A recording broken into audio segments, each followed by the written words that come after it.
bonjour à tous. Je suis ravi de vous accueillir, tous les participants, ainsi que notre panel d'experts pour ce premier webinaire de l'année et surtout le premier webinaire consacré au futur congrès des Journées du Genou qui aura lieu, je vous le rappelle, du 24 au 26 septembre 2026 et dont le thème est la prothèse totale de genou de première intention. Et donc, c'est un webinaire, je vous rappelle, interactif. Donc, j'incite fortement l'ensemble des participants à poser vos questions dans le fil de discussion publique. On va enchaîner les différentes communications et il y aura un temps à la fin dédié à la discussion. Donc, je noterai les questions au fur et à mesure et on pourra discuter des différents topos à la fin. Donc, je suis ravi là d'accueillir un panel d'experts de la prothèse totale de genou, des membres éminents de la Lyon School qu'on ne présente plus. Et on va aborder les différents thèmes autour de la prothèse de genou et notamment autour du pré- et du post-opératoire, donc toute la gestion péri-opératoire de la prothèse de genou. Donc la première communication sera faite par Michel Bonin qui nous parlera de la planification préopératoire d'une prothèse totale de genou. Puis David nous parlera de la préhabilitation, un thème assez à la mode, donc préhabilitation avant la prothèse totale de genou. Puis Cécile Vatali nous parlera de la gestion per- et post-opératoire du patient, donc douleur et notamment thromboprophylaxie. Et enfin, la dernière communication sera faite par Jean-Marie Fayard à propos de la rééducation, quel suivi et quel type de rééducation pour les prothèses totales de genou. Alors, tout d'abord, pour savoir un petit peu qui est représentatif des participants ce soir, on va lancer le traditionnel petit sondage. Donc, voilà. Quelle est votre spécialité? Est-ce que vous êtes plutôt chirurgien orthopédiste, généraliste? Est-ce que vous faites spécialisé en prothèse totale de genou ou en prothèse en général? Mais médecin du sport ou plutôt paramédical, kiné, infirmier. Donc vous pouvez participer au sondage en tapant sur votre écran. Donc les résultats, on a majoritairement des chirurgiens orthopédistes à 43%.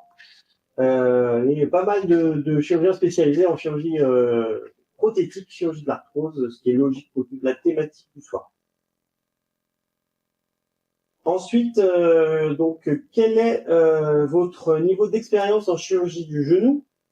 Donc, êtes-vous plutôt junior, interne ou chef de clinique, fellowship, ou bien récemment installé, jeune chirurgien ou chirurgien plus expérimenté?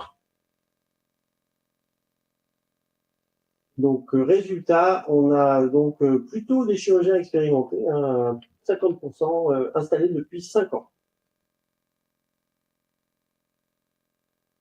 Ensuite, quelle est votre expérience? Quel est le volume de chirurgie que vous pratiquez? Donc, chirurgie très haut volume, plus de 150 procédures par an, entre 50 et 150, moins de 50, un peu plus rarement, moins de 10 ou jamais.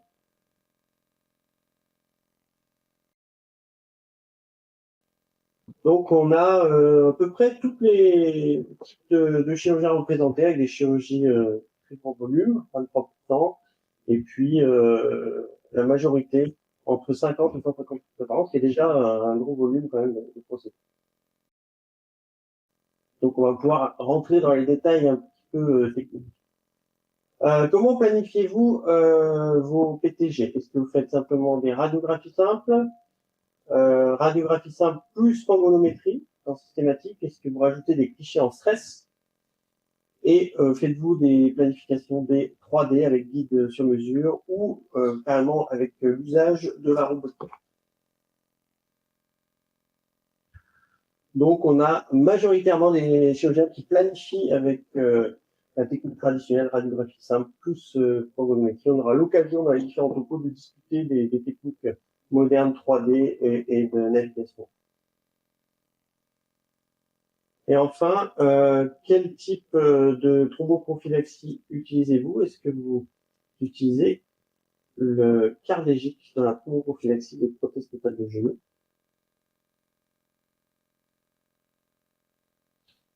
Donc la réponse, on a majoritairement des gens qui n'utilisent pas le cardégique, mais probablement les farines de bas poids moléculaire.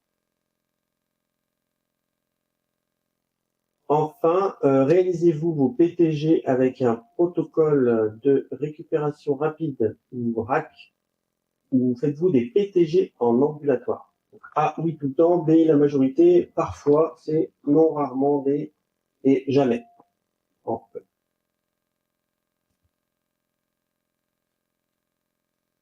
On a quand même 25% de gens qui ne font pas d'ambulatoire et à peu près tous les autres qui en font. Enfin, parfois, on va dire 15% et 21% oui tout le temps. Donc, il y a quand même 20% des participants qui font beaucoup d'ambulatoire. On aura l'occasion également de discuter de cette thématique à la fin.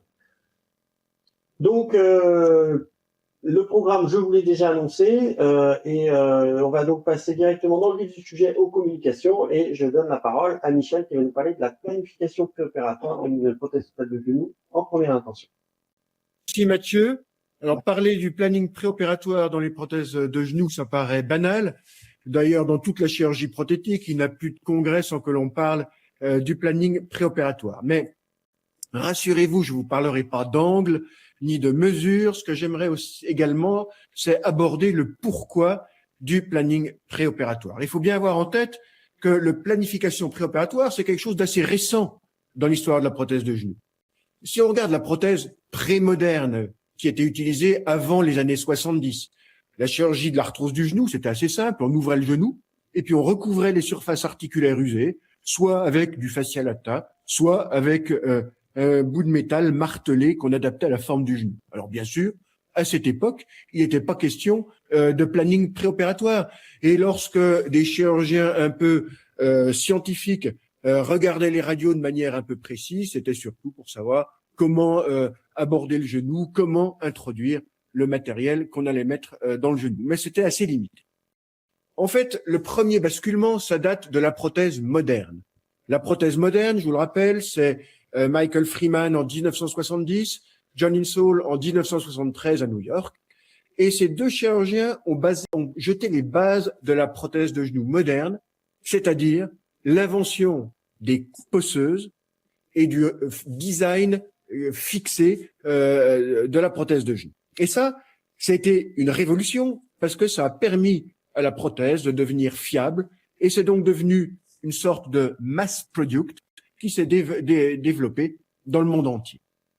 Alors ça marchait très bien, mais quand même, on s'est vite aperçu qu'il y avait des limites. C'est-à-dire que si on coupe de l'os, eh ben si l'os il est coupé de travers, la prothèse elle est de travers. Si on enlève trop d'os, eh ben on se retrouve avec une prothèse instable. Ou si le design de la prothèse est vraiment pas correspondant à l'os qu'on a enlevé, eh ben ça pose vraiment des problèmes. Donc c'est là que nos pionniers de la chirurgie prothétique, Michael Freeman et John Insall, ont d'une part établi deux règles simples de la prothèse de genou. La première règle, c'est quoi qu'il arrive, on coupe à 90 degrés sur le fémur et sur le tibia. Et la deuxième règle, quoi qu'on fasse, on essaye de se débrouiller à la fin pour avoir à peu près le même espace en flexion et en extension. Et donc, ils ont inventé des instruments un peu rudimentaires à l'époque pour essayer d'atteindre ces deux objectifs. Alors, il faut bien reconnaître qu'à l'époque, toutes les décisions pendant l'intervention, finalement, les décisions se faisaient pendant l'intervention. Et il y a eu relativement peu de place pour le planning préopératoire. Et je suis retourné regarder dans le livre d'Insall de 1984. Il y a un très long chapitre écrit par John Insall lui-même qui fait 50 pages.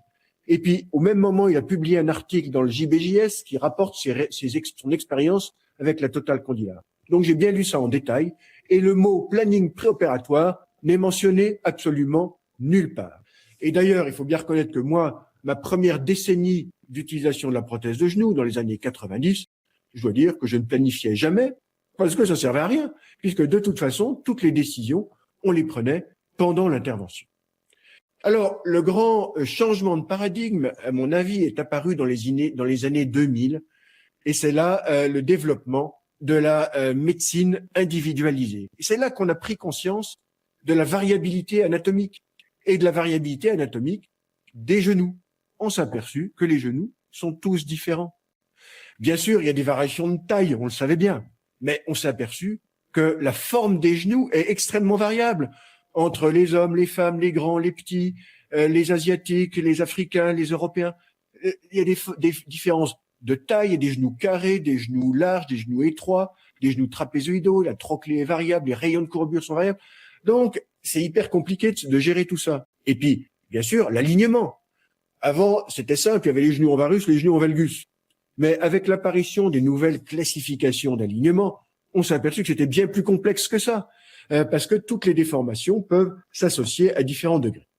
Donc, on s'est aperçu de la variabilité anatomique. Mais surtout, le vrai paradigme shift, c'est qu'on s'est aperçu que plus on restaure précisément l'anatomie native du genou, meilleurs sont les résultats. Les résultats fonctionnels, les résultats sur la douleur, la survie des prothèses. Bref, on a intérêt à améliorer au mieux la reproduction de l'anatomie native. Et donc, tout d'un coup, dans les années 2000, on s'est mis à changer complètement la philosophie de la prothèse de genou. On est passé d'une philosophie où on adaptait le genou à la prothèse à un nouveau monde dans lequel on essayait d'adapter la prothèse au genou. C'est la médecine individualisée. Et c'est là que tout a changé. Et du coup, quand on pose une prothèse de genou à l'heure actuelle, finalement, la seule question qui est importante, c'est comment restaurer l'anatomie native du genou. Alors bien sûr, on n'est plus à l'époque de Insoll et de Freeman. C'est-à-dire que maintenant, les ingénieurs et les médecins collaborent. On a des langages communs, on a un bagage scientifique commun, on est capable de tous se mettre autour d'une table. Ce qui fait qu'on a inventé des tas de technologies qui permettent d'aider le chirurgien. Il y a l'imagerie 3D, il y a la navigation chirurgicale, les guides de coupe, la robotique, le 3D printing, les implants sur mesure, l'intelligence artificielle, que sais-je encore. Tous ces outils qui sont venus du cerveau commun des ingénieurs et des médecins a permis de révolutionner les choses. Alors, et ça nous a permis de comprendre que il fallait considérer la prothèse de genou non pas simplement comme un implant, mais comme un process. C'est-à-dire que c'est un process complexe avec un diagnostic, une imagerie préopératoire, une stratégie, une phase intraopératoire et puis une phase post-opératoire. Et tout ça est important si on veut améliorer nos résultats. Et finalement, le planning préopératoire, qu'est-ce que c'est? Eh ben, c'est le lien qu'il y a entre la phase préopératoire et la phase intraopératoire. Et donc, j'aimerais insister sur deux aspects spécifiques, l'imagerie préopératoire et puis le repérage intraopératoire. L'imagerie préopératoire, c'est capital, parce que on est passé d'un monde 2D à un monde 3D. Et ça, eh ben, c'est capital. Moi, j'ai commencé à faire des scanners systématiquement à toutes mes prothèses de genoux début des années 2000. Et honnêtement, ça m'a changé ma vision des choses. Parce que quand on abandonne la vision 2D et qu'on passe à la vision 3D, ça veut dire que pour chaque prothèse, on analyse les choses dans les trois plans de l'espace. Et c'est là qu'on réalise tous les compromis qu'on fait, toutes les approximations qu'on fait avec notre technique classique d'alignement mécanique et puis nos prothèses qui ne reproduisent pas vraiment l'anatomie. Donc l'imagerie 3D, à mon avis, change tout et elle permet de comprendre l'alignement du genou natif. C'est-à-dire que quand on a une radio en 2D et qu'on voit un genou usé, déformé, il est impossible sur cette radio de faire la part entre la déformation liée à l'usure, la déformation constitutionnelle, la déformation liée à la laxité intra-articulaire et à la rotation. En revanche, lorsqu'on en analyse en 3D, comme l'usure est toujours localisée, elle n'est pas globale dans le genou, on arrive toujours à identifier les zones d'usure et les zones non usées, et on a des repères qui permettent de déduire du genou usé quel était le morphotype préarthrosique du patient. Et ça a tout changé. De même, le fait de pouvoir analyser le plan frontal, certes, mais également le plan horizontal et le plan sagittal, ça a tout changé. Reproduire les rayons de courbure, repositionner la trochlée dans son axe natif, c'est quelque chose qui est absolument capital. Et puis, bien sûr, vous imaginez bien que lorsque l'on pousse le raisonnement à l'extrême, eh ben, on a bien sûr envie d'avoir des implants qui reproduisent l'anatomie native, donc des implants individualisés. Et cette analyse 3D, elle a comme avantage, finalement, si on résume, à mon sens, c'est de retourner à des repères locaux. Et c'est le paradoxe de la prothèse de genou. Vous imaginez, quand on fait une prothèse de genou, on fait une chirurgie purement intra-articulaire, on fait une chirurgie locale à l'intérieur d'une enveloppe ligamentaire inextensible. Et paradoxalement, toute notre technique classique de pose d'une prothèse de genou est basé sur des repères à distance. Et c'est complètement paradoxal. Vous regardez par exemple ces deux cas. C'est exactement le même genou, exactement les mêmes surfaces articulaires, exactement la même enveloppe ligamentaire. Simplement, si le patient au-dessus a une coxa valga ou s'il a une coxa vara avec un grand col, on va faire les coupes complètement différemment et on va mettre la prothèse dans une position complètement différente. Ce qui est absurde, puisque le genou lui-même avait exactement la même anatomie. Donc, pour moi, toute cette imagerie 3D, elle permet de retourner aux repères locaux, de remettre l'église au centre du village. Alors, bien sûr, c'est pas l'imagerie 3D qui a inventé ça. Le véritable pionnier, à mon avis, qui a fait ça, c'est Stephen Howell. Et Stephen Howell, à mon avis, on doit lui prêter gré d'avoir compris ça avant tout le monde. Simplement, il l'a fait avec une technique, la technique du Caliper Kinematic Alignment, qui est un peu artistique et qui est probablement très fiable dans des mains expertes, mais qui est pas si simple que ça à utiliser. En tout cas, à mon sens, Stephen Howell est le premier à avoir pensé à ça. Et d'ailleurs, quand Stephen Howell opère, il ne met jamais de radio au négatoscope, simplement pour pouvoir se repérer uniquement sur les repères locaux intraopératoires et pour ne pas être parasité par les repères intraopératoires à distance. Alors, l'imagerie 3D, elle permet de remettre l'anatomie locale au centre de la réflexion, que ce soit finalement en péropératoire ou juste avant l'intervention avec la robotique image-based ou avant l'intervention lorsque l'on utilise des guides de coupe individualisés avec une prothèse individualisée. Mais pour moi, la véritable révolution cognitive, si je puis dire, de ce concept, c'est de repenser local à nouveau pour une chirurgie locale. Et le deuxième grand progrès de notre chirurgie, c'est le lien que l'on peut faire entre l'imagerie pré-op et la scène opératoire. Pendant des années, la pose d'une prothèse de genou, c'était quoi? Il y avait une radio sur le négatoscope, un champ opératoire dans lequel on voit une petite partie du fémur et une petite partie du tibia, et le seul instrument qui fait le lien entre les deux, c'est le chirurgien. C'est son expérience, c'est son habitude, c'est là où il a appris. Et donc, c'est pour ça que cette chirurgie était extrêmement chirurgien dépendant, expérience dépendant et école dépendante. Dans les années 90, la véritable révolution de la navigation, c'était d'introduire dans cette boucle l'ordinateur et la visualisation péropératoire sur un écran par le chirurgien de ce qu'il fait pour de vrai au niveau des trois plans de l'espace. Et ça, c'était une révolution. Malheureusement, ça arrivait un petit peu trop tôt dans l'histoire de la prothèse. Les idées n'étaient pas mûres. Beaucoup de chirurgiens utilisaient la navigation pour faire de l'alignement mécanique, donc ça marchait, ça posait des tas de problèmes. Et finalement, c'était redécouvert grâce à la robotique. Il y a un bras effecteur, certes, ça facilite les choses, certes, mais surtout, c'est arrivé au bon moment, à l'époque où on avait compris qu'il fallait reproduire l'anatomie native du genou et donc réorienter nos coupes osseuses. Et c'est la même problématique pour les guides de coupe. Les guides de coupe n'ont eu d'intérêt qu'à partir du moment où on a compris qu'il fallait reproduire l'anatomie native et plus ou moins faire de l'alignement cinématique. Donc, en conclusion, une prothèse de genou en 2026, eh bien, la problématique, c'est la quête de l'anatomie native.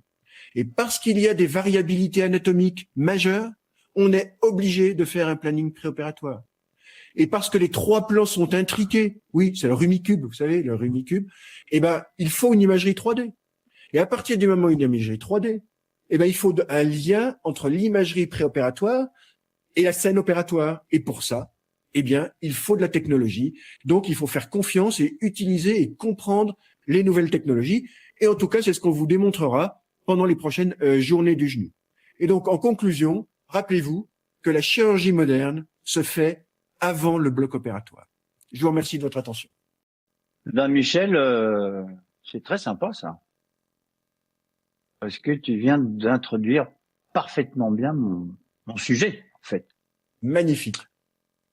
Et mon sujet, oui, ça se fait avant la chirurgie. Et moi, je vais vous parler d'un truc qu'on fait avant la chirurgie. Et c'est une arme extrêmement puissante pour emmener vos patients et les emmener progressivement vers la chirurgie, leur faire comprendre ce que c'est la chirurgie, leur faire comprendre qu'est-ce qui va se passer après, et pour qu'ils adhèrent au planning que vous avez programmé. Alors, je vais vous donner un peu notre cheminement, parce que notre cheminement, il date de longtemps, finalement. Et il y a eu des éléments déclencheurs. Les éléments déclencheurs, c'est l'ARS qui nous a dit il faut faire de la chirurgie ambulatoire maintenant, c'est une priorité nationale.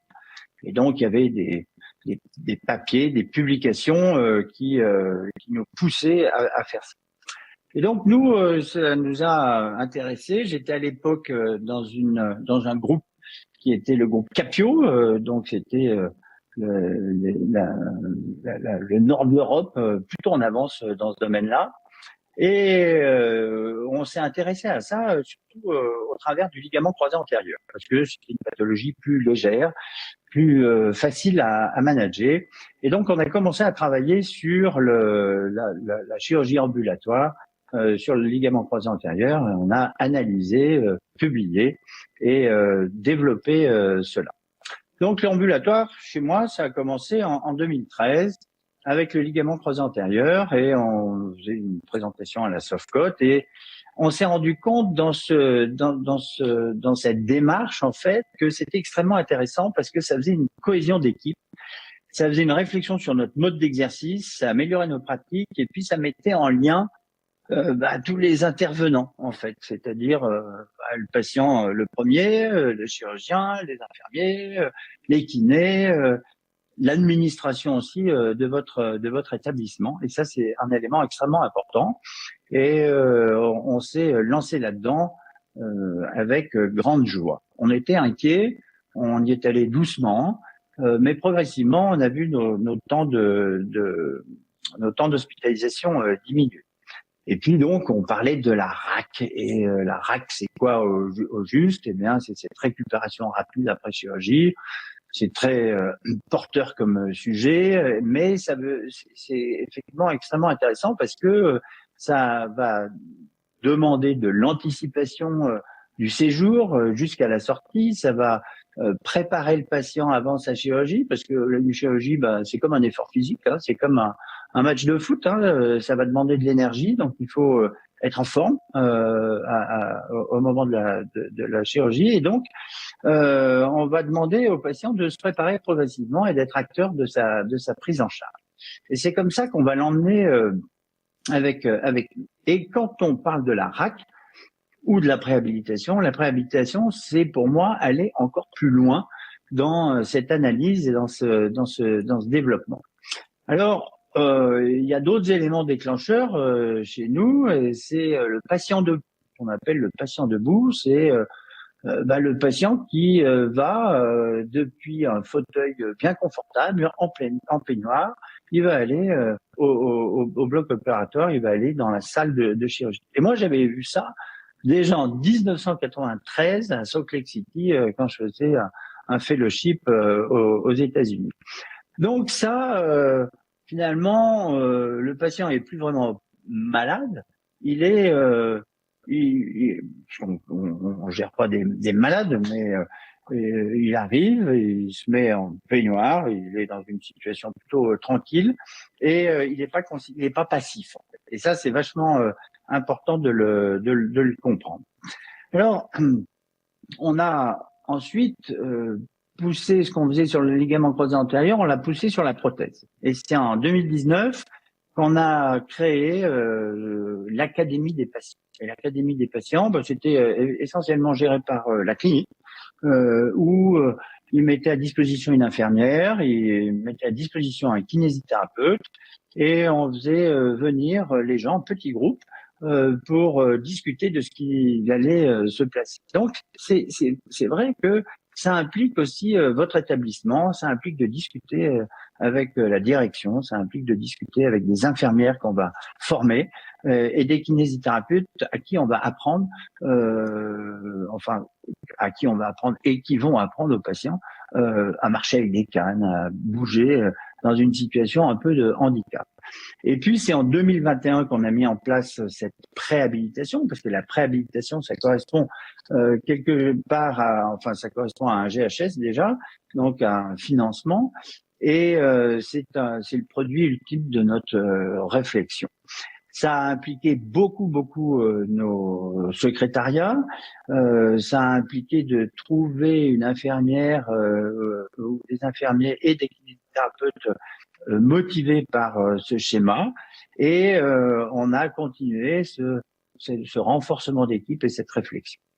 Alors, cette préhabilitation, ça nécessite quoi? Ça nécessite de mettre en lien les différents secrétariats, parce qu'en fait, la préhabilitation, c'est comme un package, c'est un all-inclusive. On va dire aux patients, on va déterminer une date de chirurgie, puis on va cumuler en une demi-journée un rendez-vous d'anesthésiste, la radio, une information et une présentation faite par une infirmière coordinatrice et un kinésithérapeute, puis on va valider le dossier, puis après ce dossier va partir à la CPAM. Donc cet ambulatoire, ça vient de là, pour manager mieux l'ambulatoire. C'est super, mais on voit qu'on passe beaucoup moins de temps auprès du patient parce qu'on ne va pas le voir le matin et le soir. Donc on répond moins aux questions, on donne moins de réponses et on peut perdre le message et on peut perdre l'éducation qu'on fait auprès du patient. Donc ça, il faut le rattraper quelque part. Et pour le rattraper quelque part, ça va être dans cette information qu'on va donner aux patients. L'ambulatoire ou la récupération rapide, ça a changé aussi certaines choses classiques, c'est-à-dire qu'on a enlevé les drains, on a considérablement diminué la prévention, le temps de prévention veineuse, on a anticipé les soins et on a anticipé aussi la rééducation. Mais quand même, ça n'empêche pas qu'on parle de cicatrisation, on parle d'hématome, on parle de perte sanguine, et puis aussi, c'est toute la biologie de la cicatrisation qui est importante, et ça, quoi qu'on fasse, il faudra toujours passer par cette étape. Donc la préhabilitation, c'est définitivement une éducation du patient, expliquer la chirurgie, pourquoi, donner les petites clés de la rééducation ou de l'auto-rééducation, et puis prendre du temps pour répondre aux patients. Leur donner un certain confort pour qu'ils se sentent aimés entre guillemets par l'équipe qui va les opérer et les traiter. Il faut aussi peut-être leur expliquer que qu'ils peuvent acheter les cannes là, les pansements, les bas de contention, tout dans un même endroit, sans qu'ils aient à courir 10 millions de pharmacies. Et ça, c'est vraiment important. Donc, avant la préhabilitation, les gens pouvaient être soit hyper cool, c'est-à-dire peut-être pas tout à fait conscients, soit terrifiés, soit angoissés. Et ça, c'est le pire quand on va faire une chirurgie chez quelqu'un qui est angoissé. Alors, on met une ambiance jolie. On met la bienvenue. Et la bienvenue, ça passe par l'organisation pour le patient de tous les rendez-vous qu'on va leur demander de faire, l'anesthésiste, la radio, etc. Et de passer du temps auprès d'eux pour répondre à leurs questions. Donc on fait des groupes, c'est-à-dire que ces préhabilitations, c'est des groupes de 8 patients habituellement. Ils viennent souvent accompagnés dans les prothèses de genoux, avec le mari, le compagnon, la compagnonne, la femme. Et finalement, ça crée une certaine émulation parce que il y a des échanges entre les patients et ceux qui n'osent pas parler, finalement osent parler parce que ceux d'à côté parlent et c'est extrêmement sympa. C'est un peu comme les groupes Bali. Alors la préhabilitation, c'est tout ça. C'est la gestion des rendez-vous, ça va être un intervenant kiné, ça va être un intervenant infirmier, et puis connaître aussi les lieux de là où ils vont être opérés. C'est tout bête, mais quand on sait où est la clinique, quand on sait où est la radio et quand on sait où il faut aller, et ben quelque part on perd du temps, on gagne du temps, ça crée de la détente, de la dédramatisation, c'est l'organisation parfaite.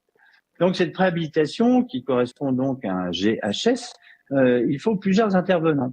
Et c'est là où la discussion avec la direction de votre établissement, les différents parties administratives sont importantes. Il faut former le personnel qui va gérer ça, vos secrétaires, les infirmiers, les kinés, et il faut trouver plusieurs intervenants. Donc nous, on a un infirmier qui est une infirmière instrumentée, donc qui connaît plus que parfaitement bien le sujet, les kinésithérapeutes cliniques, les anesthésistes, le service de radiographie, et c'est comme ça qu'on a des radiographies toutes parfaites parce qu'elles sont toujours faites au même endroit. Et puis on a le secrétariat médical qui est toujours là pour compléter, vérifier le dossier. Et donc, c'est aussi une grosse sécurité pour vous-même, puisque le jour de la chirurgie, vous êtes sûr que vous avez le consentement éclairé, que vous avez les radios, que vous avez tout ce qu'il faut. Et d'un point de vue purement médico-légal, là aussi, ça a un intérêt extrême. Alors, le bilan radiographique, enfin, la planification, Michel vient d'en parler superbement avec la décision du type de prothèse, la planification préopératoire. Et ça aussi, ça va déterminer le protocole de rééducation et notamment le retour à domicile ou en centre quand on parle des prothèses. Donc, il y a mon parcours patient pour ma prothèse. Il y a l'avant, il y a le pendant et il y a l'après. Donc ça, ces éléments sont importants. Dans la présentation qui est faite, eh bien, faut expliquer aux gens ce que c'est l'arthrose, parce que vous avez peut-être pas eu tout le temps de le faire pendant la consultation. Après, vous allez, on va leur expliquer une prothèse et pourquoi on fait une prothèse, pourquoi on fait une prothèse unicompartimentale ou une prothèse totale et à quoi ça correspond physiquement. On va montrer ce que c'est une prothèse. On va expliquer que finalement, on coupe pas 2 morceaux d'os pour mettre un morceau de métal dans le genou, mais qu'on va être extrêmement anatomique, qu'on va respecter le genou natif, n'est-ce pas, Michel, pour être absolument parfait et s'adapter à l'anatomie qui est si important, faire de la personnalisation. Ensuite, il y a l'anesthésie. L'anesthésie, c'est un des éléments qui stresse beaucoup les gens parce que ils perdent conscience et ils donnent leur corps à quelqu'un. Et c'est toujours un élément très stressant. Donc là aussi, il faut en parler, il faut savoir en parler. Nous, on fait pratiquement que des anesthésies générales. Il y a une anesthésie loco-régionale qui est ajoutée avec un bloc régional des adducteurs. Et c'est ça le concept de la RAC, pour pouvoir mobiliser les gens très précocement, les lever, les faire marcher 1 heure après la chirurgie. Et là aussi, la cohésion d'équipe est fondamentale et la discussion avec vos anesthésistes est vraiment majeure. Donc, il faut bien s'entendre avec les anesthésistes parce que on peut pas faire ça sans eux, c'est pas possible. Pour éliminer les curares, pour mettre de l'acide tranexamique, pour limiter les hématomes et avec des protocoles sans morphine également, c'est extrêmement intéressant. Et donc, la chirurgie se passe et il faut avoir un réveil confortable avec des pansements fins qu'on va garder pendant 6 jours. C'est des pansements spécifiques. On a déjà mis les bas de contention, la cryothérapie, le contrôle de la douleur. Et c'est tout ça qu'on explique aux patients qui va être finalement relativement confiant puisqu'il sait qu'il va sortir de la salle d'intervention avec des bas de contention, un pansement très fin, pas de drain, et qui va pouvoir marcher 1 heure après. Et là aussi, dans la préhabilitation, le kinésithérapeute vont expliquer ce que c'est une marche avec des cannes, la marche à 3 temps ou à 4 temps. Ils vont expliquer comment on monte et descend un escalier le premier jour de la chirurgie, parce que finalement, on peut monter et descendre un escalier 1 heure ou 2 heures après une intervention de ce type-là. La mobilisation passive sur un arthromoteur, où c'est gentil, c'est tranquille, et il n'y a pas de on ne force pas le genou. Donc ça, sont des éléments importants que vont donner à la fois l'infirmière et le kinésithérapeute, et puis expliquer aussi ce que c'est l'auto-rééducation. Je pense que on en parlera avec Jean-Marie après, parce que cette auto-rééducation, ça fait partie intégrante de la prise en charge. Et là aussi, ça responsabilise le patient, ça le met en confiance parce qu'il se dit, finalement, je peux me lever tout seul, je suis pas obligé de rester dans mon lit pendant 2 mois. Ça, c'est vraiment important. Des petits schémas qui sont explicatifs qu'on va donner aux patients, sur lesquels ils pourront revenir après pour s'ils se rappellent pas de ce qu'on leur a dit. Donc, tout ça, c'est l'avant, le pendant, et juste après l'opération, eh bien, il y a trois possibilités dans les prothèses. Soit c'est de l'ambulatoire, retour à la maison, mais à ce moment-là, peut-être c'est intéressant de mettre en place un suivi avec un prestataire qui va être là pendant 2 jours, 3 jours. Ça va faire une présence qui va être rassurante. L'hospitalisation, elle est désormais vraiment extrêmement courte et on peut dire que 95% des gens sortent le lendemain de la chirurgie. C'est plutôt mieux parce que la douleur survient plutôt à J2 qu'à J1.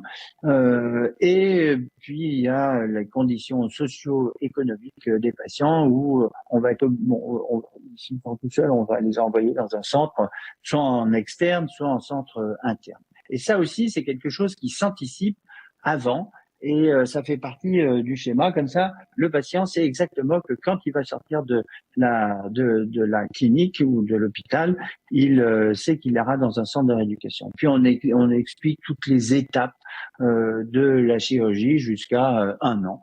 Et ça, c'est aussi intéressant parce que le patient sait exactement qu'est-ce qui va se passer, dans quel délai. Ça, c'est fondamental. Et enfin, qu'est-ce qu'on peut attendre d'une prothèse? On peut imaginer qu'une prothèse, ça redonne un genou plutôt bien, qui fait plutôt beaucoup de choses. Et ça aussi, c'est quelque chose qui est positif. Et enfin, la dernière chose, c'est l'accompagnement numérique. Les outils sont importants. Michel disait, vraiment, les premières prothèses, c'est 1970, effectivement.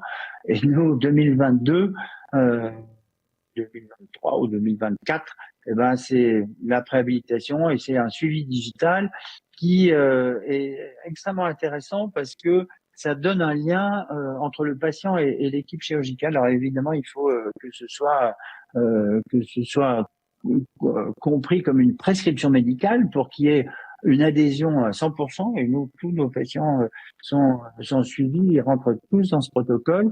Ça rentre aussi dans ce qui est RENACORT aussi, avec la softcode et les registres. Donc c'est important pour nous tous. Et le patient va être suivi, il va cliquer, il va dire qu'il va bien, qu'il va mal. Évidemment, il y a des systèmes d'alarme que vous réglez vous-même avec les gens qui gèrent ce suivi numérique.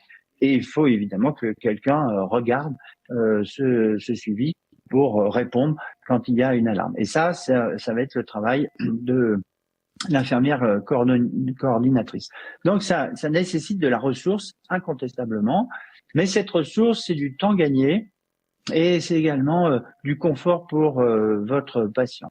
On met aussi en ligne des petites vidéos que les gens apprécient beaucoup parce que ils voient ce qu'ils peuvent faire et en général, on a un retour extrêmement positif de tout ça. Donc, ce suivi numérique, c'est un accompagnement et on va dire que c'est vraiment un suivi premium de A à Z. Voilà ce que je peux vous dire sur la préhabilitation et j'encourage tout le monde à faire cette démarche. Ça vous rendra beaucoup plus attractif pour tous vos patients. Cécile, c'est à toi. Je vous remercie et donc on va poursuivre cette prise en charge avec le PER et le post-opératoire. Alors on va aborder un peu les douleurs, l'épargne sanguine, l'hématome et puis la thromboprophylaxie et puis rapidement la sortie de l'hôpital. Comme vous le savez, c'est des patients qui ont mal. Clairement, les prothèses totales de genoux, en tout cas moi c'est ce que je leur dis dès le départ, c'est qu'il y a quelques jours où ils vont avoir mal, même si on leur met les médicaments, c'est un peu compliqué certains jours. Donc c'est important d'avoir une bonne analgésie et pour ça il faut une analgésie multimodale. C'est-à-dire qu'il y a tous les médicaments Péros, bien évidemment, mais il faut également avoir d'autres compléments et notamment ça peut être des blocs, voire des cathéters périnerveux et puis des infiltrations du site opératoire. Ça a été démontré dans la littérature que l'analgésie multimodale permet de diminuer significativement les douleurs, surtout les 3-4 premiers jours, et avoir des satisfactions un peu plus importantes les premiers jours. Les infiltrations notamment sont importantes, ça a été démontré dans la littérature.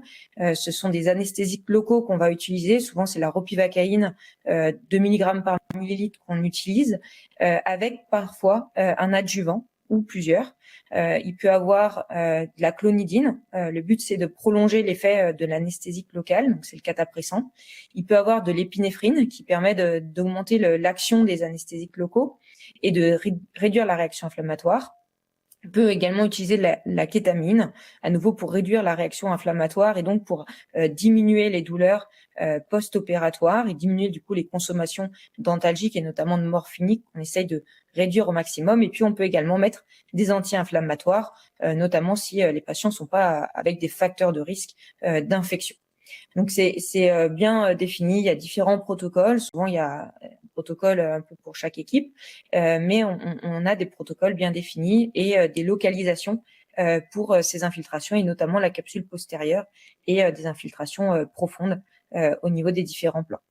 Après, c'est possible de faire des blocs aussi. Alors, le bloc ou les cathéters fémorales, on en revient beaucoup. Nous, par exemple, on le fait quasiment jamais. Enfin, on le fait. Nos anesthésistes ne le font quasiment jamais parce qu'il y a quand même des risques de chute avec des insuffisances du quadriceps. Et si on veut faire de la récupération rapide avec des levées précoces, c'est un petit peu compliqué. Après, c'est vrai que ça améliore un petit peu les douleurs après l'opération, la flexion, les management du patient en post-opératoire, mais il y a un contrepartie et donc nous c'est abandonné en tout cas pour les PTG de première intention. Quand c'est des grosses révisions, on peut en rediscuter. Le bloc plus intéressant, c'est le bloc au canal des adducteurs et ça permet d'avoir une action vraiment sur la douleur avec très peu de conséquences motrices et donc d'avoir quand même la possibilité d'avoir une récupération rapide. Et ce bloc finalement peut être fait soit par l'anesthésiste, soit par le chirurgien localement, par la cicatrice. Il y a des chirurgiens qui font aussi ça eux-mêmes et donc au moins on est un petit peu plus indépendant. Que ce soit continu ou injection unique, il n'y a pas vraiment de différence qui a été démontrée dans la littérature. Nous, personnellement, on n'a pas trop envie qu'il y ait des tuyaux de partout sur nos patients pour justement cette récupération rapide. Donc, on laisse pas de cathéter, mais ça peut tout à fait être discuté et il n'y a pas de différence significative. Après, une autre méthode aussi pour réduire au maximum les douleurs post-opératoires, c'est les corticoïdes et notamment la dexaméthasone. Alors à nouveau, il y a beaucoup de protocoles, c'est très variable selon les équipes. Il y a un effet dose important qui est décrit et clairement quand il y a de la dexaméthasone qui est faite au moment de l'induction anesthésique et parfois en post-opératoire et notamment à J1, ça réduit significativement les douleurs. Alors là, vous voyez deux types un petit peu de schémas. On peut faire 3 prises, notamment une au moment de l'induction, une à 8 heures et une à J1. Et on peut faire une au moment de l'induction, une à J1. Il y a d'autres aussi protocoles, mais en tout cas, c'est ceux qui sont le plus décrits dans la littérature. Et il y a des doses qui peuvent être très faibles. Nous, par exemple, on fait 0,1 mg kilo. Donc ça, c'est à peu près entre 6 et 10 mg au moment du bolus. Et puis, il y a certains centres qui montent facilement jusqu'à 20-24 mg au moment de ce bolus, avec évidemment un effet un peu plus important sur les douleurs, mais il y a un contrepartie quand même. Et certains disent que le risque d'infection, décompensation notamment des diabètes, sont plus importants. Donc c'est vrai que nous, dans le service, par exemple, on se restreint à rester entre 6 et 10 mg au moment de l'induction et en post-opératoire à J1. Donc le but, ça va être de réduire donc les douleurs, de diminuer l'hospitalisation aussi, de réduire la consommation de morphinique. Tout ça, ça a été bien décrit dans la littérature. Ça réduit aussi l'incidence des nausées et des vomissements. Par contre, au niveau des complications, finalement, dans la littérature, il y en a assez peu qui sont retrouvées. Ça n'a pas été retrouvé d'augmentation significative des infections, des thromboses ou des hémorragies digestives, ce qui est un peu, on va dire, typique avec ce type de médication. Ça n'a pas été démontré dans la littérature. Et par contre, on a des possibles perturbations de la glycémie. Donc, méfiance quand vous avez des diabètes déséquilibrés ou des patients un peu fragiles. Il faut quand même se méfier, notamment quand c'est des fortes doses. Mais c'est une bonne astuce pour gérer les douleurs. Après, comme vous le savez, il y a beaucoup de facteurs qui jouent sur les résultats fonctionnels et notamment sur les douleurs post-opératoires. Et par exemple, on avait étudié un peu les facteurs prédictifs des douleurs post-opératoires et on a énormément de facteurs prédictifs. Donc là, on va agir sur une partie de ces facteurs, mais évidemment, eh bien, les facteurs qui sont plus liés aux patients, qui sont plus liés à la déformation, qui sont plus liés aux troubles un petit peu dépressifs, à l'anxiété, etc. Et ben on aura plus de mal à jouer dessus. Et c'est pour ça que toute la phase de préhabilitation, comme vous l'a expliqué David, est très importante parce qu'on joue sur d'autres paramètres qui sont aussi importants à prendre en compte. Et puis vous le savez tous, on a différents types de patients. On a des patients qui sont hyperactifs, qui veulent aller bien, qui vont aller bien, quoi qu'on leur fasse. Ils veulent un genou oublié et ils sont très demandeurs et très actifs dans leur récupération. Et souvent, eux, ils vont finalement assez bien. On a des patients qui sont peu demandeurs, ils veulent juste un genou assez stable, pas trop douloureux et ça va. Et eux, ils sont pas toujours trop difficiles à gérer non plus. On a des patients qui sont, on va dire, un petit peu, ils veulent survivre à la chirurgie. C'est un peu les barres tabac, c'est les patients un petit peu fragilous qui sont pour le coup pas très demandeurs non plus. Il faut juste arriver à gérer la douleur. Et puis on a des patients, c'est ce que décrit Sebm Farad, c'est les Bopus criteria. En gros, c'est les femmes entre deux maris, les fibromyalgies, quand elles commencent à avoir plus de 2 allergies, plus de 2 chats, quand les hommes arrivent avec leur maman à la consultation, qu'ils ont plus de tatouages que de dents, et bien ces patients-là, clairement, ils vont être très compliqués à gérer. Ils savent pas trop ce qu'ils veulent, ils savent pas trop où ils ont mal, et du coup, entre toutes ces catégories de patients, eh ben, il va falloir s'adapter, et on ne peut pas toujours utiliser le même protocole pour tous les patients. Donc, essayez bien de cibler quel patient on a et qu'est-ce qui va marcher dessus. Et c'est pas forcément toujours facile. Après, on va passer à l'épargne sanguine. On a une phase préopératoire qui est très importante. Alors, bien sûr, c'est les anesthésistes qui s'en occupent, mais c'est dans le protocole, on va dire, de détecter et d'évaluer des anémies préopératoires et de les traiter en préopératoire. Et à nouveau, il y a tout un protocole qui sont décrits dans la littérature. Alors ça varie un petit peu entre les papiers, mais en gros ce qu'il faut c'est évaluer en préopératoire cette anémie et la compenser si besoin en préopératoire, et ça c'est bien sûr les anesthésistes qui s'en occupent. L'acide tranexamique qui est très importante pour les chirurgies prothétiques et notamment pour les chirurgies de prothèse totale de genou. Ça a été démontré clairement dans la littérature que ça réduit le saignement péropératoire, post-opératoire. Et donc, en grande majorité, ce qui est décrit dans la littérature, c'est de faire une dose au moment de l'induction à l'anesthésie. Donc, c'est un bolus de 15 mg kilo. On peut refaire un nouveau bolus lors de la fermeture chirurgicale. C'est pas toujours réalisé. Nous, par exemple, on ne le fait pas. Et puis, c'est possible de refaire des doses, notamment pendant 24 heures, dans le service pour réduire à nouveau le risque de saignement post-opératoire. Et clairement, ça a été démontré dans la littérature, c'est très significatif sur ces saignements post-opératoires. Bien entendu, il y a des patients qui ont des facteurs de risque thromboemboliques qui ne doivent pas avoir cet hexacyl, soit pas du tout, soit juste au moment de l'induction et c'est tout. Donc ça, c'est évalué avec vos anesthésistes, mais c'est une prise en charge qui est très importante. On peut également le réaliser de manière topique. Ça n'a pas été montré d'efficacité supérieure dans la littérature, mais c'est possible. Le garrot, qu'est-ce qu'on en pense du garrot sur l'épargne sanguine? Et ben finalement, il n'y a aucune recommandation, il n'y a rien de significatif. Si vous mettez un garrot, forcément, vous aurez moins de pertes sanguines en péropératoire, mais sur le total des pertes sanguines, ça n'a pas été démontré significativement que ça diminuait le total des pertes sanguines. Donc après, il y a des avantages, des inconvénients. Et ben forcément, on voit un petit peu mieux sans sang. Par contre, on majore un petit peu le risque de thrombose veineuse, on majore un petit peu le risque de douleur au niveau du quadriceps et de difficulté un petit peu de récupération quadricipitale.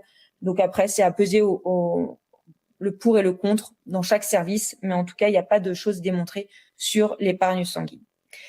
Après, en ce qui concerne la thromboprophylaxie, donc comme vous le savez, c'est important d'avoir une thromboprophylaxie pendant 14 jours en post prothèse totale de genou. Donc ce qui était assez classique, c'était de faire de l'héparine ou des anticoagulants oraux, c'est ce qui était décrit. Et ce qui vient de plus en plus fréquemment, c'est la possibilité d'avoir un traitement séquentiel, d'avoir 5 jours d'anticoagulants par héparine classique, et après de relayer avec du cardégique, donc de l'aspirine, pendant 9 jours pour les prothèses totales de genoux. Aux États-Unis, par exemple, c'est vraiment très développé, c'est quasiment pour tous les patients. Ils commencent même pas par 5 jours d'anticoagulants par héparine, ils passent direct au cardégique. Nous, en France, c'est beaucoup plus régulé. Ça a été validé par la SFAR. Et donc, c'est du cardégique 75 ou 100. Alors ça, c'est un peu variable. C'est pour les patients qui sont dans un parcours RAC. Alors, parcours RAC, en gros, c'est qu'il faut qu'ils se lèvent le soir un petit peu. Et puis après, c'est s'ils n'ont pas de facteur de risque de thrombose veineuse majeure. Donc, si déjà ils en ont déjà eu, c'est pas possible. S'ils ont des thrombophilies majeures, des cancers actifs ou une obésité avec un IMC supérieur à 40, c'est pas possible non plus. Et puis après, il y a des facteurs de risque mineurs. Et pour le coup, s'il y a un seul facteur de risque mineur, le patient peut quand même bénéficier de ce traitement séquentiel. Donc, ça peut être très intéressant. Et ça a été démontré dans la littérature, notamment par nos collègues américains qui l'utilisent depuis beaucoup plus longtemps que nous et à une échelle beaucoup plus grande. Ça a été démontré que ça réduisait le saignement, que ça réduisait les hématomes et les conséquences, les complications liées aux hématomes, et que en revanche, le risque de thrombose veineuse profonde n'était pas augmenté si les critères étaient respectés et si on sélectionnait quand même les patients. Et donc, vous avez ce schéma dans les papiers de la SFAR qui vous donne exactement tous les facteurs de risque thromboembolique qui contre-indiquent les patients à cette prise en charge. Mais en tout cas, elle est très intéressante pour les prothèses totales de genoux. Et on a quand même des patients qui rentrent dans ces critères de sélection. Donc, il ne faut pas hésiter à l'utiliser pour réduire le saignement post-opératoire. Et ça a été analysé aussi au cours du symposium de la SFAG en 2015 sur la thromboprophylaxie et le risque de saignement et d'hématome. Et clairement, c'est une complication qui est fréquente. Là, c'était la 5e dans le symposium. Alors, c'était PTH et PTG, mais c'est quand même la 5e. Et puis, finalement, les infections, les troubles neurologiques, par exemple, qui sont les 2 premières complications, les 2 plus fréquentes, étaient parfois liées à ces hématomes post-opératoires. Donc, c'est quand même un problème non négligeable après ce type de chirurgie. Et clairement, ces protocoles séquentiels avec du cardégique peuvent être très intéressants. Après, en ce qui concerne la récupération rapide, alors on en a un petit peu parlé, beaucoup parlé même avant. Là, c'est plus par rapport à la partie un peu pendant l'hospitalisation, parce que on vous a déjà hyper bien détaillé tout ce qui précède l'hospitalisation, qui est très important. Et pendant l'hospitalisation, eh bien déjà, la récupération rapide, est-ce qu'il faut sélectionner les patients? Eh ben non. Un patient même âgé peut faire 3 pas le soir à côté de son lit. Alors évidemment, si il fait des malaises, on va pas le faire. Mais en tout cas, c'est pas parce qu'il est âgé qu'il peut pas faire 3 pas autour de son lit après une prothèse totale de genou. Et ça, c'est déjà de la récupération rapide parce qu'il s'est levé le premier jour post-opératoire. Après, l'ambulatoire, c'est un autre contexte, mais la récupération rapide, elle est valable pour tous les patients. Le principe en post-opératoire, c'est d'avoir un protocole bien précis dans le service. C'est comme pour le préopératoire, comme on vous l'a expliqué. Ça permet d'avoir une bonne adhésion du personnel, de se recentrer tous sur un peu le même problème. Et le but, c'est d'avoir eh bien le moins de tuyaux possible, le moins de gestes invasifs. Ça inclut les transfusions, ça inclut les rodons, les sondages et les différents cathéters et autres tuyaux qu'on peut raccorder au patient. Le but, c'est que le patient se sente le moins malade possible, qu'il soit en confiance et qu'il ait l'impression d'être un petit peu comme à la maison et que ce soit finalement eh bien ce que c'est un changement mécanique d'une pièce qui est usée dans le genou et finalement le patient il n'est pas malade, c'est pas un cancer, c'est pas un problème cardiaque, donc il faut le remettre un peu en condition pour qu'il puisse rentrer à la maison et qu'il puisse au moins reprendre une vie le plus normale possible, le plus rapidement possible. Et ça, il faut essayer de faire adhérer le personnel et faire adhérer le patient. Et ça, c'est toute la phase préopératoire, comme on vous l'a expliqué. Et donc là, vous voyez un exemple d'un patient qui a été opéré il y a quelques heures, qui est levé le soir, qui commence à faire un petit tour dans le couloir. Alors, c'est vrai que lui, il est jeune, donc il peut aller dans le couloir. Un patient de 90 ans, on va pas l'emmener aussi loin. Mais en tout cas, l'idée, c'est qu'il soit levé un petit peu dès le soir même. Et c'est intéressant d'avoir des parcours un peu dans le service, comme vous voyez ici, où on a des petits exercices que le patient peut reproduire aussi dans le service pour s'autonomiser et pour vraiment qu'il comprenne que il est actif dans sa rééducation, dans sa prise en charge, et que il faut qu'il soit autonome dans le service, mais également par la suite dans le centre de rééducation ou à la maison, en fonction de là où il va aller. Donc c'est très important d'avoir cette phase d'adhésion, de compréhension. Il y a un énorme travail préopératoire, comme on vous l'a expliqué. Et après, il faut quand même garder quelques signes d'alerte. C'est-à-dire que les patients fragiles, il faut quand même un petit peu se méfier. Que s'il y a des problèmes de miction, etc., il y a des fois quand même besoin de poser une sonde. C'est nécessaire.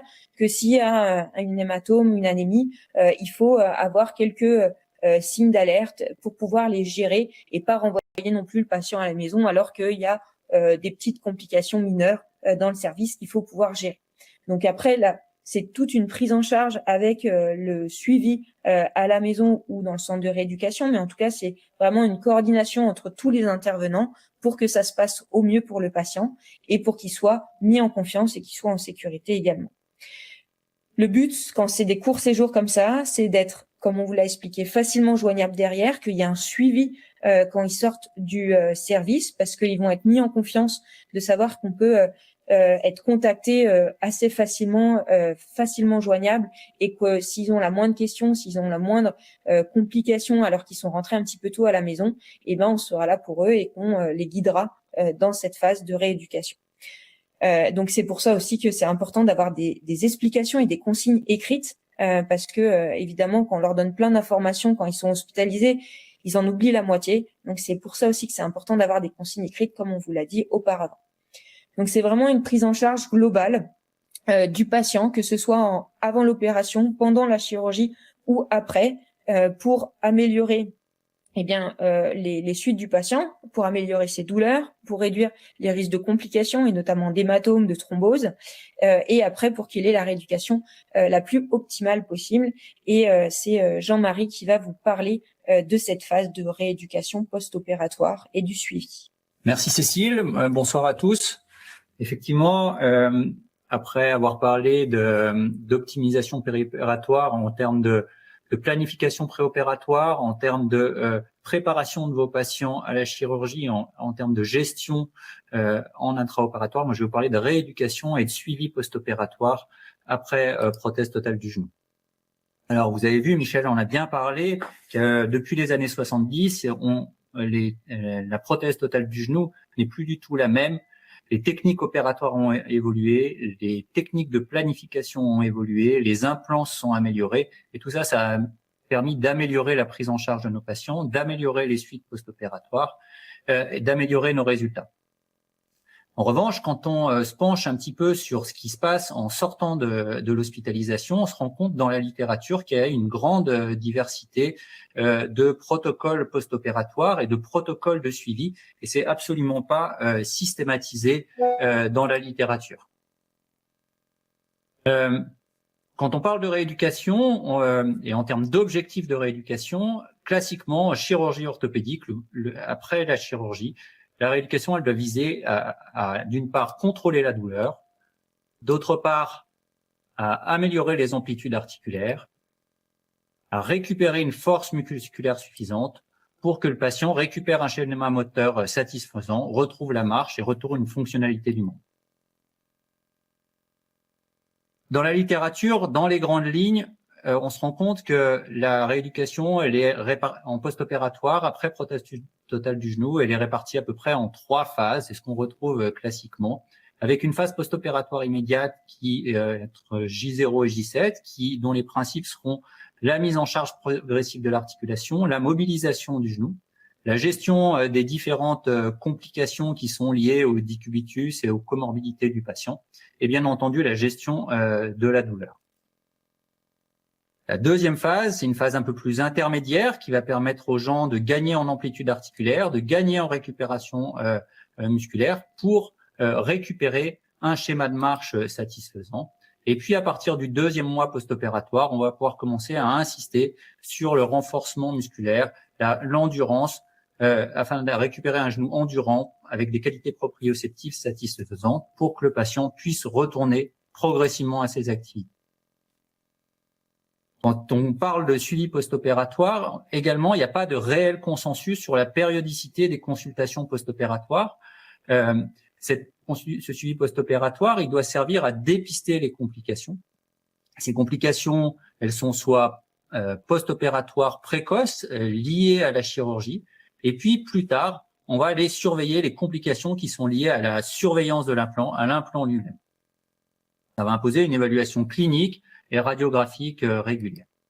Alors voici comment on fonctionnait jusqu'à présent avec l'équipe de Senti. Les patients étaient vus en préopératoire et dans les suites post-opératoires, on surveillait tout d'abord la douleur et les amplitudes articulaires ainsi que la récupération d'une certaine autonomie pour autoriser le retour à domicile.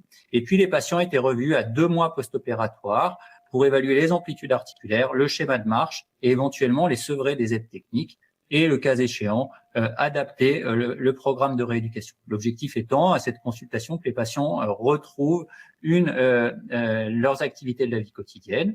La consultation suivante est réalisée à 4 mois post-opératoire afin d'évaluer les qualités fonctionnelles globales. L'objectif étant, à cette période-là, que les patients reprennent leurs activités de loisirs traditionnels. Les consultations suivantes, à partir d'1 an post-opératoire, sont les consultations qui sont liées à la surveillance de l'implant en tant que tel. Et donc, je reviendrai pas là-dessus puisque ça concerne le post-opératoire un peu plus tard. Néanmoins, quand on regarde les résultats de nos prothèses totales du genou, il reste quand même un taux non négligeable d'insatisfaction après ces chirurgies, 15 à 20% dans la littérature. Et cette insatisfaction, elle peut être liée à des défauts techniques au moment de la chirurgie, des défauts de pose, mais on se rend compte que quand même un certain nombre de patients ont des douleurs qu'on n'explique pas, entre guillemets, qui sont liées qui ont eu une prothèse malgré tout qui a été bien posée, et c'est probablement des défauts de qualité de prise en charge globale du patient qui font que ces patients vont pas aussi vite.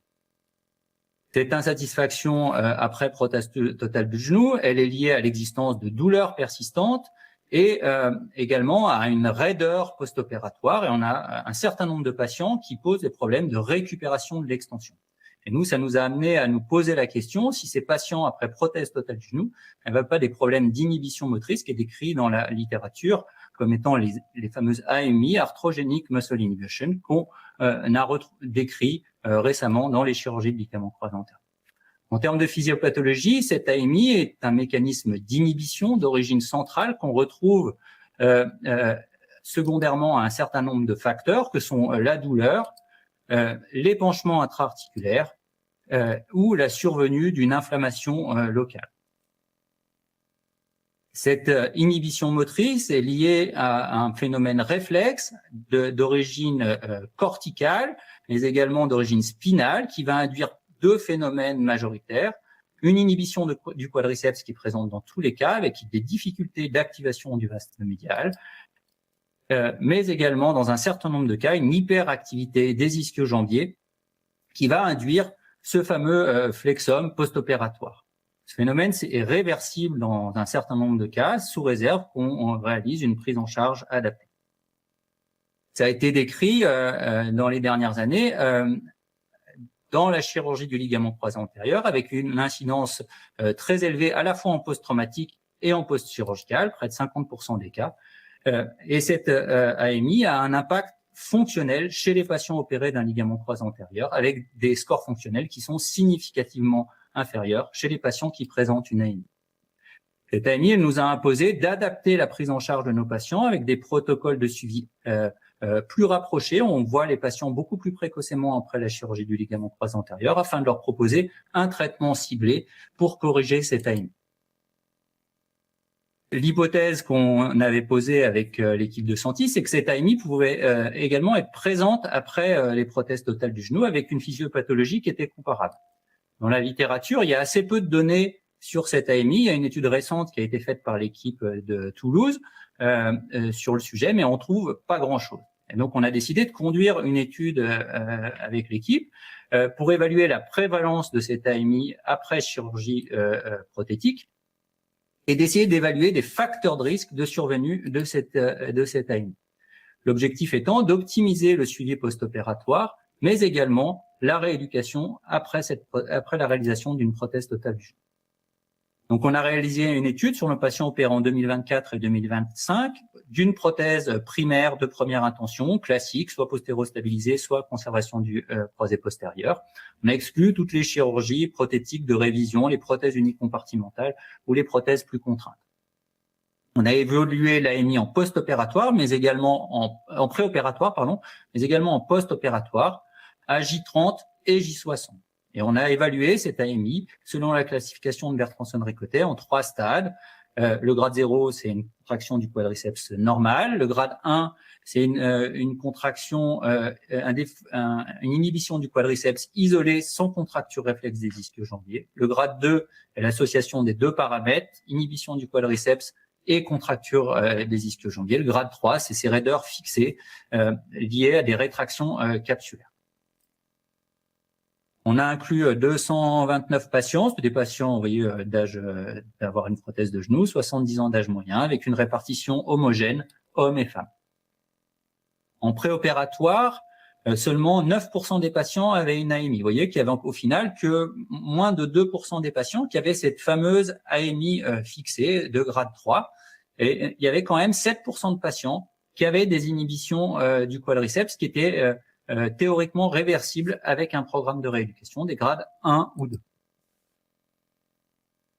À 30 jours post-opératoire, il y avait près de 45% de nos patients qui avaient une AMI. Vous voyez que c'était vraiment très très fréquent après chirurgie prothétique. Et dans l'immense majorité des cas, c'était des patients qui avaient un flexum, qui avaient des grades 2, avec un défaut de contraction du quadriceps et une contracture réflexe des ischio-jambiers. Cette prévalence de l'AMI diminuait à 60 jours post-opératoire, mais elle était loin d'être négligeable, avec 19% de nos patients qui avaient une AMI séquelaire au recul de 2 mois. Donc, vous voyez, au final, la courbe, elle s'effectue un peu comme ça. Vous avez près de 10% de nos patients qui ont une AMI préopératoire, et la prévalence va augmenter de façon très significative à partir d'un mois post-opératoire, puis réduire un peu, mais qui reste près de 20% de patients qui, au 2e mois post-opératoire, conservent ces inhibitions motrices. La fenêtre critique étant ce fameux mois post-opératoire où vous avez près de 50% des patients qui gardent ces défauts de contraction du quadriceps. Quand on évalue les facteurs associés à 30 jours post-opératoire, les facteurs qui ressortaient le plus étaient des patients qui étaient douloureux en post-opératoire de façon chronique, plus de 4 ans de symptômes douloureux, des patients qui avaient une AMI préopératoire et les patients qui avaient été très douloureux en post-opératoire, qui avaient nécessité la consommation de morphinique. À J60 post-opératoire, les facteurs associés à la survenue de cette AMI étaient l'existence d'une AMI préopératoire, encore une fois, des patients qui avaient été encore douloureux avec une EVA supérieure à 7 au 7e jour post-opératoire, et l'existence d'une AMI à la consultation des 30 jours post-opératoires. Donc au final, cette inhibition musculaire après prothèse totale du genou, elle existe avec une fréquence qui est élevée, près de 45% des patients au 1er mois et encore 20% de patients qui présentent ça en post-opératoire à 2 mois post-opératoire.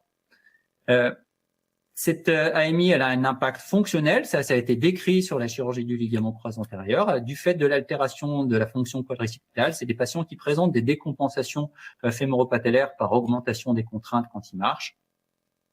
Ça nous a imposé de dépister précocement ces patients et en leur proposant une prise en charge beaucoup plus précoce et en modifiant nos suites post-opératoires.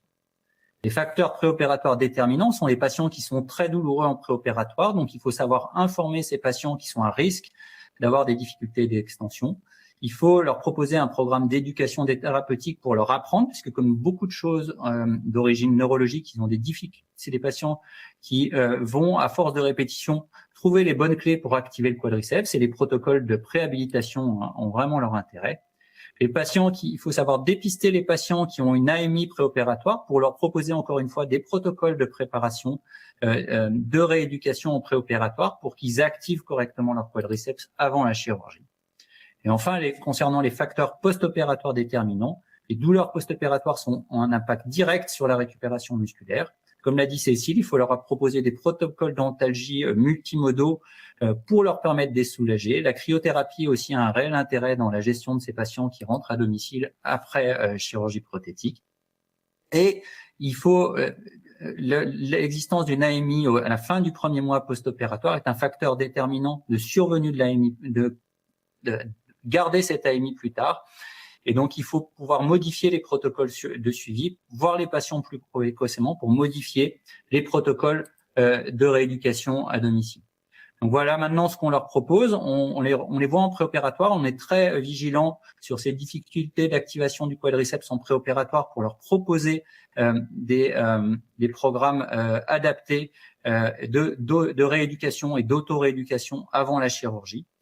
Durant la période d'hospitalisation, on va être également vigilant sur ces programmes d'activation musculaire. Et on va revoir nos patients beaucoup plus précocement. Donc désormais, on voit les gens non plus directement à J60, mais à J30 post-opératoire pour dépister tous ces phénomènes-là, gérer la douleur, etc. Je vous remercie. Et comme l'a dit Mathieu, on vous attend pour les 22e journées lyonnaises, fin septembre à Lyon. Merci à tous. Merci Jean-Marie pour cette très belle présentation. Donc, on a eu beaucoup de participants et pas mal de questions dans le chat. Donc, je vais pouvoir répercuter ces questions aux différents orateurs. Et n'hésitez pas, vous pouvez encore d'ailleurs poser des questions sur le chat. On prendra un petit peu à la volée ou certains des orateurs peuvent d'ailleurs répondre directement. Alors, on va commencer par la première présentation de Michel à propos de ta planification. Et notamment une question qui nous vient du Brésil d'un fidèle ami de la Lyon School, Idemar de Palma, qui s'est connecté, on le remercie et on le salue au passage, qui posait la question de savoir comment, Michel, tu as intégré l'analyse dynamique dans ta planification. Parce que c'est vrai que tu as beaucoup parlé d'analyse 3D, que ça avait apporté pas mal de trucs par rapport à l'analyse simple sur les radios, mais est-ce que tu tiens compte des parties molles, de la réductivité de la déformation? Est-ce que tu fais des radiographies en stress? Est-ce que tu fais une analyse de la marche pour aller encore plus loin et anticiper encore plus ce que tu vas découvrir en péropératoire? Merci Mathieu, c'est une excellente question parce que c'est le fond du problème de la chirurgie prothétique à l'heure actuelle. Je pense que dans la dernière décennie, on a beaucoup progressé dans notre compréhension des phénotypes osseux. Et on a beaucoup progressé dans la reproduction de l'anatomie osseuse native. Il y a encore un trou dans la raquette, c'est la compréhension de l'état ligamentaire. Parce que on ne sait pas pour un patient donné quelle est la laxité résiduelle optimale qu'on doit lui donner. Il est très probable, Mathieu, que si on te pose une prothèse de genou, la tension ligamentaire idéale à la fin de l'intervention, idéale pour toi, ça sera pas la même que idéale pour moi, ou idéale pour David, ou idéale pour Cécile. Le seul problème, c'est qu'actuellement, on l'ignore totalement. On sait que quand on met une prothèse chez un homme de 55 ans qui pèse 120 kilos, on a intérêt à le serrer un peu. Chez une grand-mère de 85 ans qui pèse 45 kilos, on a intérêt à garder une petite laxité. Mais la subtilité de notre analyse s'arrête là. Donc, il faut absolument qu'on progresse pour démembrer les phénotypes ligamentaires, pour savoir, pour un patient donné, comment ajuster la tension ligamentaire en fin d'intervention. Et moi, je pense que c'est le challenge de la prochaine décennie dans la prothèse de genou. Alors maintenant, est-ce que ça passe par une analyse dynamique de marche? Est-ce que ça passe par des clichés dynamiques spécifiques? Est-ce que ça passe par l'analyse robotique péropératoire? Honnêtement, j'en sais rien. Mais en tout cas, ce qui est certain, c'est qu'il faudrait pouvoir démembrer ça. Nous, dans notre pratique quotidienne, on n'utilise que des prothèses sur mesure. La prothèse sur mesure, elle part de l'hypothèse que dans la plupart des prothèses, pour la plupart des patients qu'on opère, l'enveloppe ligamentaire est intacte. Et donc, le principe de base, c'est de dire, si on reproduit l'anatomie osseuse, alors ça doit marcher pas trop mal avec les ligaments. C'est vrai que ça marche pas trop mal, mais pas dans 100% des cas. Dans notre série de plus de 1600 prothèses de genoux sur mesure, eh ben, dans à peu près 40% des cas, on est obligé de recouper. Dans 10% des cas, on met un polyéthylène un petit peu plus épais. Ce qui veut dire que notre analyse préopératoire osseuse n'est pas à 100% fiable. On doit aller un petit peu plus loin dans notre analyse. Oui, en fait, ça veut dire qu'on a de plus en plus d'informations et d'outils, mais au final, l'expérience du chirurgien reste quand même prépondérante en préopératoire pour une situation. Le véritable fil de paix, ça reste l'expérience du chirurgien quand même. Et toi, tu dirais que la planification 3D, en quoi ça change, dans quelle proportion les prothèses de genoux en première intention, tu as l'impression que c'est quelque chose de marginal où tu vas changer la rotation du composant fémoral en fonction de l'anatomie, ou est-ce que c'est quelque chose qui est très fréquent et tu mets pas du tout la prothèse aujourd'hui avec toutes ces informations préopératoires que tu ne la mettais quand tu n'avais pas à disposition toutes ces informations? Mais oui, je crois que la réponse à cette question est extrêmement dépendante des technologies qu'on utilise. Moi, j'ai commencé à faire des scanners pré-op en 2000. À l'époque, c'était simplement pour pouvoir aligner ma pièce fémorale sur l'axe transépicondylien. C'était mon seul objectif initial, parce que j'avais pas les outils de faire mieux. Donc, j'ai fait ça au début pour ça, puis je me suis aperçu que il y avait le problème aussi des rayons de courbure, et puis il y avait le problème du désalignement. Bon, alors maintenant, les gens qui font de la robotique image-based, eux, ils ont une analyse assez subtile, ils sont capables d'optimiser leur compromis. C'est-à-dire qu'ils mettent une prothèse qui est une prothèse standard, mais ils optimisent le positionnement dans les 3 plans de l'espace juste avant l'intervention, ce qui permet, ce qui répond vraiment à des questions réelles et qui fait qu'ils font pas, je pense, comme avant la robotique. Enfin, Cécile pourra peut-être répondre plus précisément à cette question. Moi, avec les prothèses sur mesure, on a poussé le concept encore plus loin, puisque non seulement on optimise grâce à l'analyse 3D, mais en plus, on optimise parce qu'on fait une prothèse qui est complètement adaptée à l'anatomie. Après, un chirurgien qui utilise des guides mécaniques, eh ben, forcément, il pourra pas pousser aussi loin le raisonnement. Donc, en fait, c'est très dépendant de l'outil technologique qu'on utilise. Et là, parmi le panel d'experts, je pense, Cécile, vous faites de la robotique, donc forcément, vous utilisez un scanner pour planifier, c'est ça? Ouais. Donc nous, on fait de la robotique, mais pas pour tous les patients. Et c'est vrai que, comme l'a dit Michel, c'est très intéressant de pouvoir ajuster le positionnement des implants dans les 3 plans de l'espace pour essayer d'être un peu plus proche de l'anatomie et puis pour également avoir une bonne balance ligamentaire aussi. Et quand on fait des prothèses en mécanique, eh ben on se sert de ce qu'on a appris aussi avec la robotique pour essayer d'ajuster un petit peu. Alors évidemment, on se laisse beaucoup plus de limites et on cherche beaucoup moins à reproduire l'anatomie parce qu'on est moins précis et le risque de partir dans des outliers dangereux, il est quand même non négligeable. Mais du coup, on réfléchit un petit peu plus loin sur l'anatomie et on essaye de faire à une échelle moindre une restauration un petit peu plus importante de l'anatomie. Et juste pour reparler de la balance ligamentaire et de l'analyse dynamique, le souci aussi, c'est qu'on a des patients qui ont des genoux serrés et qui sont serrés de base et qui ont toujours été un peu serrés et qui sont contents d'avoir un genou comme ça. Et puis, on a des gens qui sont quand même très, très laxes. Et si on leur donne un genou serré, ils vont être très mécontents. Alors, sans les laisser, évidemment, avec une laxité importante. Mais probablement, on ne doit pas régler les patients de la même manière non plus. Pareil, si c'est un patient assez jeune, assez actif, ou si c'est ma minette de 90 ans, eh ben on n'a peut-être pas besoin de la régler de la même manière sur la balance ligamentaire. Et ça, pour l'instant, on n'est pas très à l'aise sur ça parce qu'on ne sait pas exactement ce qu'il faut faire de manière précise. Et clairement, on a besoin de progresser sur ça.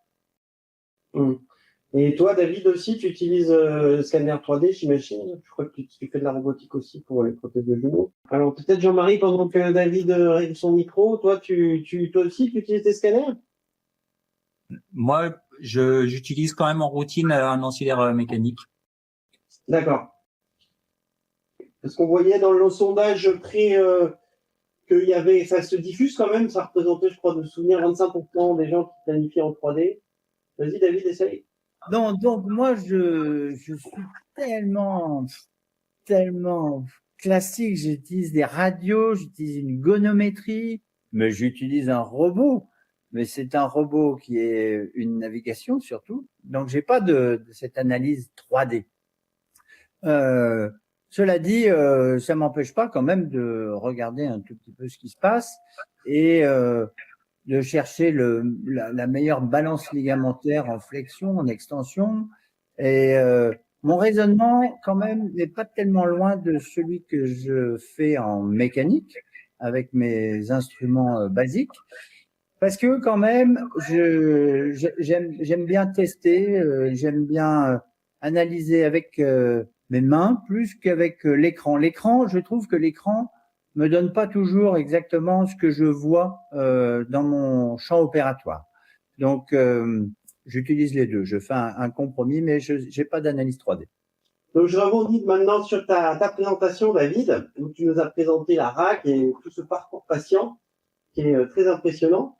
Il y a eu quelques questions dans le chat à propos, dans quelle mesure, si tu veux, on n'est pas incité par nos tutelles à réduire les durées d'hospitalisation pour des raisons finalement économiques. Alors, tout ce qui est information du patient, très probablement patient acteur de sa prise en charge, c'est clair que c'est probablement très très utile, les gens ne s'y conviennent pas.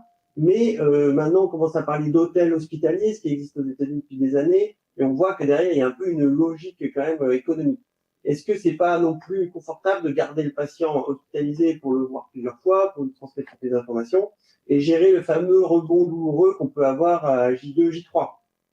Et donc, voilà ma question. Comment tu gères déjà cette douleur-là? Est-ce que tu fais des systèmes d'HAD, infirmières qui passent régulièrement? Tu parlais d'outils numériques pour suivre tes patients, mais comme tu l'as dit, c'est plutôt une infirmière qui apparemment surveille ces outils. Tu ne le fais pas quotidiennement, ou peut-être que si. Et comment tu gères ces alertes?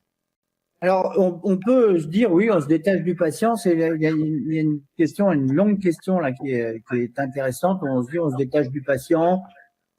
On est justement juste un praticien, un ouvrier spécialisé pour faire une prothèse et on s'en occupe pas. Eh ben moi, je pense tout le contraire, parce que on s'occupe beaucoup plus du patient qu'on s'en occupait auparavant, parce que il a différents canaux de discussion. D'abord avec le chirurgien lors de la consultation, qui est quand même toujours une consultation. La consultation primaire, elle dure quand même du temps. On répond aux questions, on montre ce que c'est une prothèse, on reste ouvert aux questions. Ensuite, il y a un passage par le secrétariat qui va être qui va réexpliquer tout le cheminement, et ensuite les gens passent quand même une matinée complète avec des gens qui sont dédiés à eux. Notre infirmière coordonnatrice, nos kinésithérapeutes. Donc l'information, elle est massive et véritablement, on s'occupe beaucoup de ces patients. Ces patients, quand ils font leur séjour de préhabilitation, ensuite ils finissent par passer par le secrétariat pour rendre tous leurs papiers. Et là aussi, j'insiste sur le plan médico-légal, c'est intéressant. Mais s'ils ont des questions, on est là et on répond. Et on les prend dans le bureau, on discute avec eux, on répond à leurs questions. Donc, je ne pense pas du tout que c'est abandonner le patient et s'en détacher.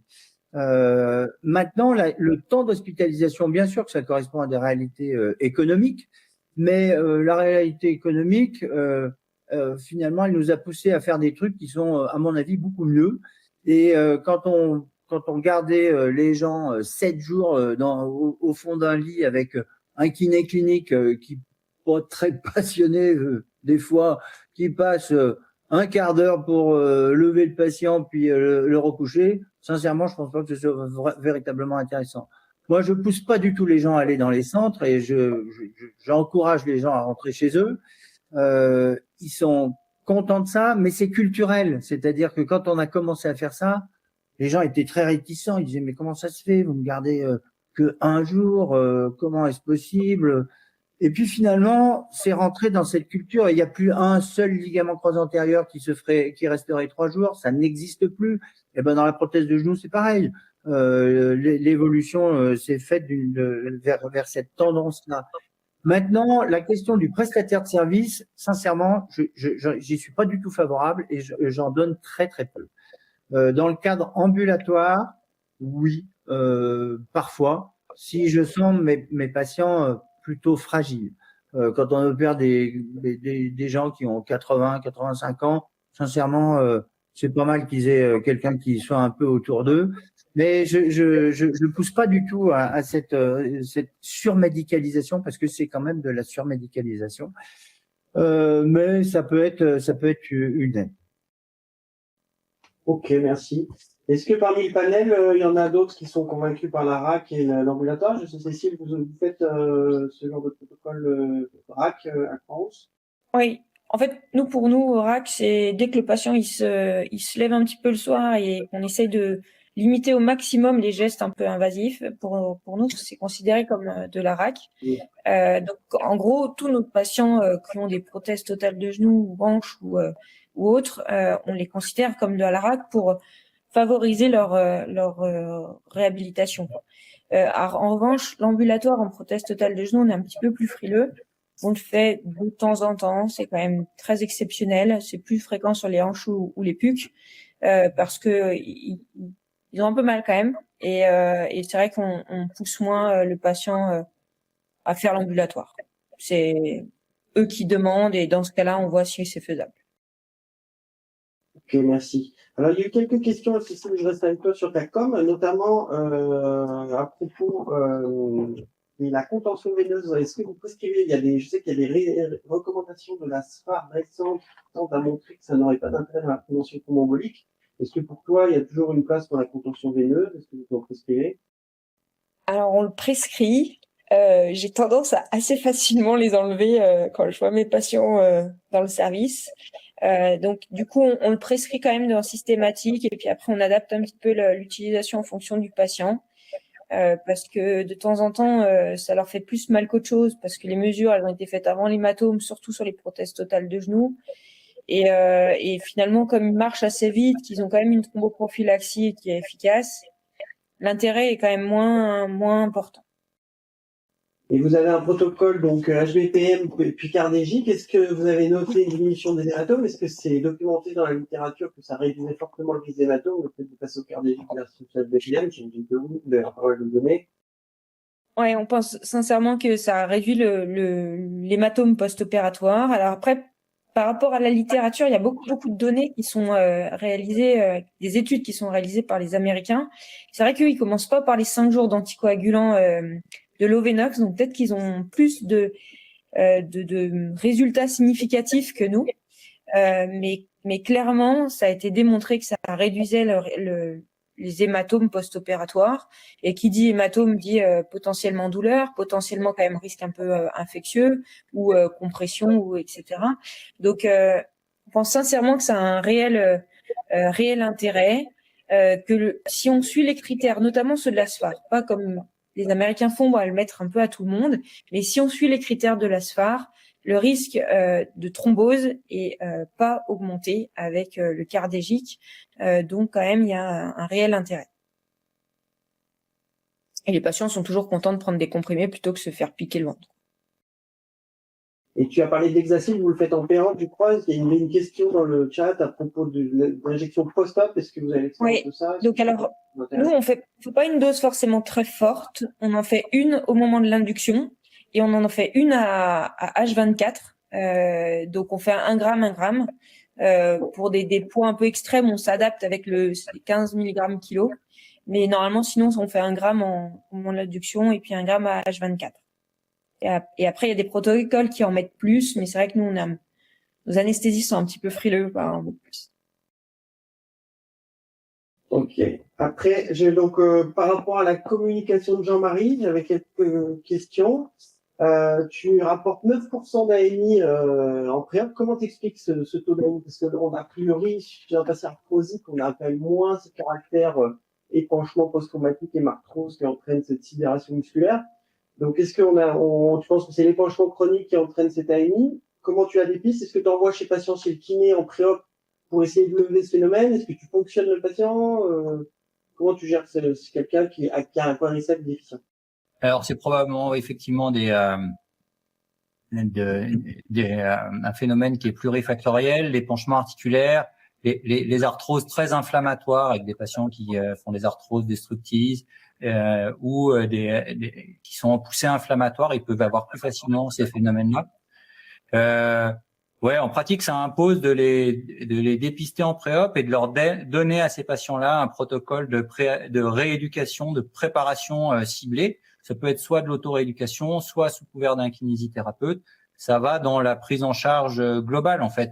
Tous ces trucs-là, ça permet aux patients de mieux comprendre quelles vont être les complications potentielles en post-opératoire, de leur expliquer la physiopathologie de ce qu'ils vont rencontrer dans les suites et d'améliorer leur prise en charge. Donc ça fait partie de l'information globale. Alors, Michel, Oui, je vais te poser une question, Mathieu. Comment tu fais en matière de prothèse et d'arthrose, comment tu fais la différence entre un flexum par AMI et un flexum mécanique?